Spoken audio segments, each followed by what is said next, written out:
Hi guys! Live update! So on this video, pumunta tayo ng Manila again for another follow-up checkup natin sa ating medical visa. And yeah, basically yun lang yung ginawa natin sa Manila, but we had to do it para ma-process na yung papers natin. So makikita nyo dyan guys, 4 AM pa lang talagang nagising na kami and pumunta sa may Victory Liner para nga hindi kami malate, or should I say para mas maaga kaming matapos. And then ayan, mabilis lang naman kami nakapagantay. Sumakay kami dyan ng Pangpasay since yung pupuntahan namin is malapit doon. Yan, hintay-hintay lang. And then mga ilang oras lang din nakarating na kami dyan sa may Manila. Then pag drop off namin dun sa nag-grab na kami para hindi kami ma-hassle. Yan yung on the way sa clinic. Ito nga pala guys, ginawa namin dahil kailangan namin ng medical visa. Unfortunately, some of us nag-positive sa ibang test, so we had to schedule a retest para malaman namin if we are recovering well.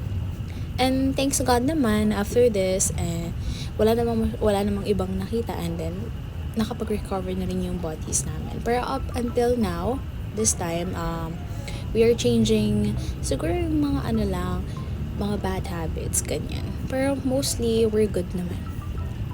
Yan, naabutan kami dyan ng red light. Pero mabilis lang yan guys. Actually, nung nakauwi kami dyan, I believe, mga 9 AM pa lang. Dahil sobrang aga namin. And parang 1 hour or 2 hours early yata kami.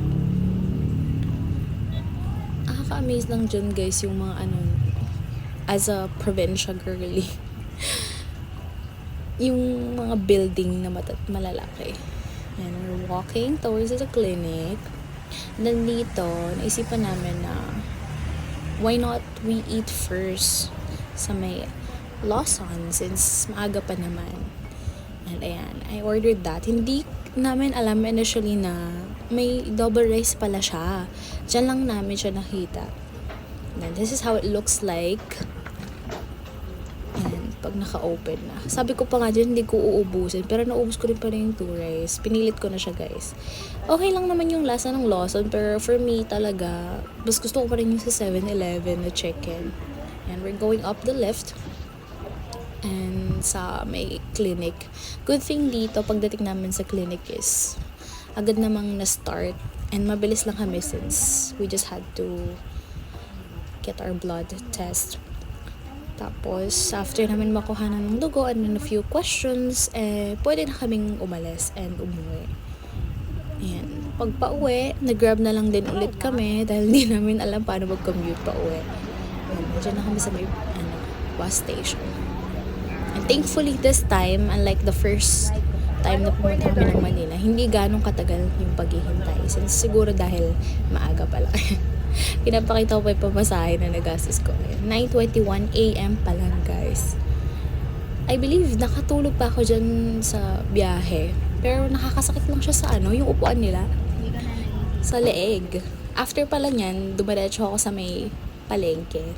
Dito na sa San Fernando dahil inutusan ako ni mama na bumili nga ng Bear Brand para sa kapatid ko. Naghahanap pa nga ako ng disposables dyan para gamitin sana sa outing namin na mangyayari soon. Pero wala akong nakita. So, nag-proceed na ako sa counter para bayaran yung pinapabili ni mama. Yan lang naman yan, guys. And then, right after that, umuwi na ako dahil sobrang nakakapagod. And sobrang init din ng panahon. And that's it for this live update. Bye!